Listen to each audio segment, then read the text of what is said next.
ఇటీవల కురిసిన వర్షాలకు విజయవాడ నగరం నీట మునిగింది. దాదాపు 8 రోజుల నుంచి రాజరాజేష్ నగర్ వరద నీటిలోనే ఉంది. బుడమేరు పొంగిపోలడంతో ఒక్కసారిగా వరద కాలనీలను ముంచేశాయి. అలాగే ఇప్పుడిప్పుడే కోలుకుంటున్న బెజవాడ నగరాన్ని మరోసారి వానలు ముంచెత్తాయి. బంగాళాఖాతంలో ఏర్పడిన అల్పపీడనం బలపడి వాయుగుండంగా మారడంతో బెజవాడ వాసుల్లో టెన్షన్ మొదలైంది.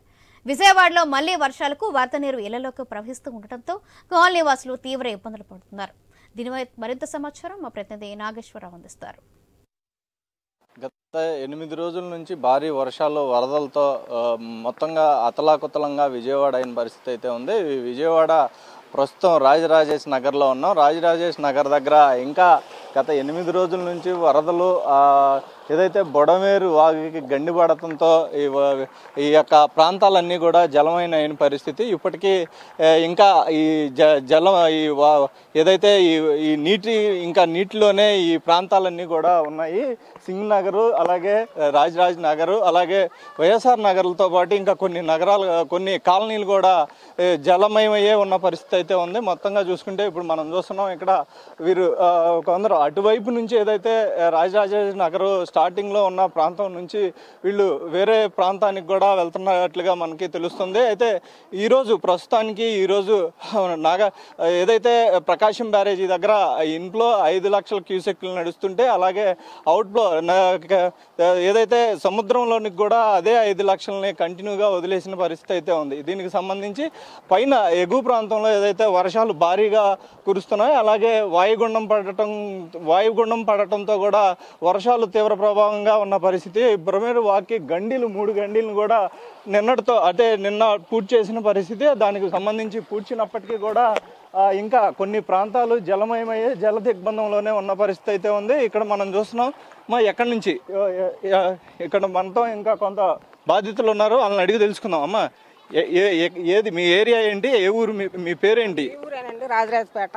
మరియమ్మ నా పేరు. మాకు 3 ఇళ్ళ అద్దె కొంపల వాళ్ళమే. వరద వచ్చిన కాసి మేము బాధలు పడతానే ఉన్నాము. ఏంటి ఏదో ఇస్తారంటే అటు కోసం వెళ్తున్నాం. అది మా పరిస్థితి. ఈ 8 రోజుల్లో అంటే నీళ్ళల్లో మీ ఇల్లు మునిగిపోయిన పరిస్థితి ఉంది. అయితే ఇక్కడ ప్రభుత్వం నుంచి ఏమన్నా మీకు బియ్యం కానీ భోజనాలు కానీ అందుతున్నాయి? భోజనాలు కానీ, వాటర్ డబ్బాలు కానీ, బిస్కెట్ ప్యాకెట్లు అవి అందించారండి. రోజు అందుతానే ఉన్నాయి, ఇబ్బంది ఏమి లేకుండానే. చెప్పండి. నిన్నటి ఇవాళ సర్దిపడిపోయి ఇవ్వడం కానీ, అవి వేడి చేసి మాకు ఇవ్వడం కానీ చేయడం కానీ అది తినలేక మేము ఇంకా ఎవరో బయట వేస్తున్నారని మేము వెళ్తున్నామే. కానీ కట్ట దాటి ఇటు కట్ట దాటి రావాలంటే మా భయం వేస్తుంది. చిన్నపిల్లల ద్వారా మేము ఇటు వెళ్తున్నాము. ఇంకా నిన్నటి దూరాలాగి వెళ్ళలేకపోతున్నాం మేము.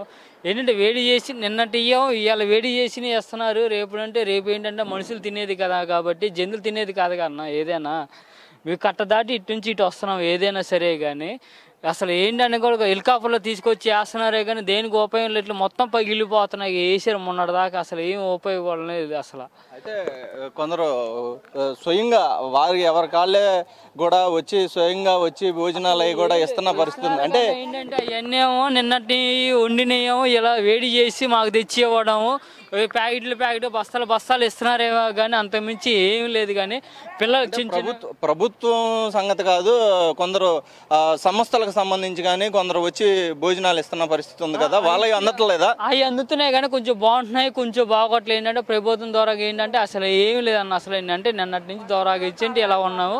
పాల బయట లేకుండా ఏం లేక ఏం చేయలేక అది చేస్తున్నాం. కంటే ఇంకా దీనికోసం ఇలా వెళ్ళి ఇది పరిస్థితి. ఇక్కడ ఏదైతే రాజరాజేష్ నగర్ ఆ కట్టకి అవతల వైపు అయితే భోజనాలు ఏమీ కూడా అటు అందట్లేదు. అక్కడి నుంచి నడిచి వస్తున్నాము. ఇక్కడ ఏవో ఇస్తారు, బియ్యం ఇస్తున్నారని చెప్పటం, అలాగే భోజనాలు ప్యాకెట్లు కూడా అక్కడ దాకా రావట్లేదని చెప్పేసి చెప్తున్నారు బాధితులు. అలాగే ఈ యొక్క నీళ్ళల్లో ఇప్పుడు చూస్తున్నాం మనం, జేసీబీ అక్కడ ఉన్న ఇంకా ఇళ్లలోని నీళ్లుని ఎలా అయితే పంపించాలో పూడికి తీతలు తీపించడానికని కూడా జేసీబీని అయితే పంపిస్తున్నట్లుగా కూడా మనకు తెలుస్తుంది. అలాగే రిక్షా చూస్తున్నాం, రిక్షా మునిగిపోయి ఇంకా ఈ విధమైన లోతులో, అంటే నడుము లోతులో కూడా ఇంకా ఈ ప్రాంతం అంతా కూడా నీరుమయమై ఉన్న పరిస్థితి అయితే మనం చూస్తున్నాం. అలాగే ఇక్కడ మరొక బాధితురాలు ఉన్నారు.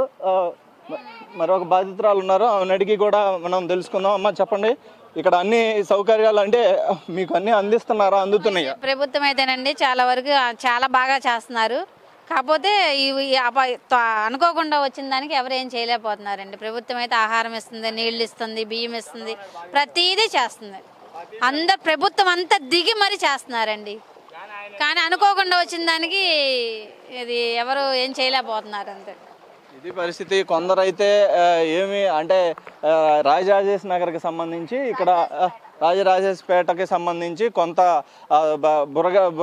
బురగేడు కాలువకి సంబంధించి ఆ వంతెనకు అవతల అయితే మాత్రం నీళ్ళు అందట్లేదని, ఇటువైపు అయితే అందుతున్నాయని చెప్తున్న పరిస్థితి మనం చూస్తున్నాం. అయితే కొందరికి అందుతున్నాయి, కొందరికి లోపల ఎక్కువగా ఏదైతే దూర ప్రాంతంగా ఉన్న ప్రాంతం అంటే నీళ్లు కూడా ఎక్కువగా ఉండటంతో కూడా ట్రాక్టర్లు, లారీలు భోజనాలు తీసుకెళ్లే వాళ్ళు కూడా వెళ్ళలేని పరిస్థితి అయితే నెలకొంది. దానికి సంబంధించి చంద్రబాబు నాయుడు, ముఖ్యమంత్రి చంద్రబాబు నాయుడు అయితే హెలికాప్టర్ల ద్వారా కూడా భోజనాల సౌకర్యం కల్పించిన పరిస్థితి మనం చూసాం. అలాగే డ్రోన్ల ద్వారా కూడా భోజనాలు కనిపించారు. అయితే ఈరోజు పరిస్థితి చూసుకుంటే ఈ యొక్క వరద ఎగువన వర్షం ఎక్కువగా పడటంతో కూడా ఇప్పటికే ప్రకాశం బ్యారేజీకి 5 లక్షల క్యూసెక్కుల నీరు విడుదల చేసి ఉంది. అలాగే అవుట్లో కూడా సముద్రంలోనికి 5 లక్షల క్యూసెక్కుల నీరు నడుస్తున్నట్టుగా కూడా కలెక్టర్ చెప్పిన పరిస్థితి. దానికి సంబంధించి ప్రస్తుతం ఈ యొక్క వరద ప్రభావం మళ్ళీ ఎక్కువగా ఉండటంతో అధికారులు లోతట్టు ప్రాంతాల ప్రజలను కూడా అప్రమత్తం చేస్తున్నారు. అలాగే మొత్తంగా చూసుకుంటే ఈ ప్రాంతాలన్నీ కూడా ఏదైతే ఫస్ట్గా జలమయం అయ్యాయో ఆ ప్రాంతాల నుంచి అందరినీ కూడా ఖాళీ చేయించి సురక్ష ప్రాంతాలకి తరలిస్తున్నారు. అలాగే ఇప్పుడు ప్రస్తుతానికి బుడమేరు గండికి పడిన 3వ గండి దగ్గర అక్కడ 5 అడుగుల మేడ ఎత్తు ఏదైతే పూడ్చిన పరిస్థితి, దానికి ఇంకా పటిష్టంగా అయితే 5 అడుగుల మేర అయితే ఆ గట్టుని ఇంకా ఎత్తు లేపుతున్న పరిస్థితి. అయితే అక్కడే కూడా నిమ్మల రామానాయుడు ఇంకా మరికొందరు నాయకులు అక్కడే ఉండి కూడా అధికారులు అలాగే పని వాళ్ళతో కూడా పనిచేపిస్తున్న పరిస్థితి అయితే ఉంది. మొత్తంగా చూసుకుంటే ఈ యొక్క ప్రాంతం మొత్తం జలమయంగా ఉన్న పరిస్థితి. అలాగే వీళ్ళందరినీ కూడా ఇంకా లోతట్టు ప్రాంతాలని సురక్షిత ప్రాంతాలకి ప్రభుత్వ అధికారులు ఇప్పటికే పంపిస్తున్న పరిస్థితి అయితే ఉంది. కెమెరా పర్సన్ కిషోర్తో నాగేశ్వరరావు, ఐ న్యూస్, విజయవాడ నుంచి.